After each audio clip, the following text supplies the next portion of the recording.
திருமுகத்து சேயிழையர் சென்றிறைஞ்சி அங்கப்பறை கொண்ட ஆற்றை அணி புதுவை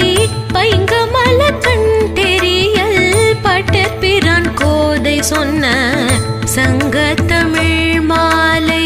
30 தப்பாமே இங்கே இப்பரிசூரை பார் 2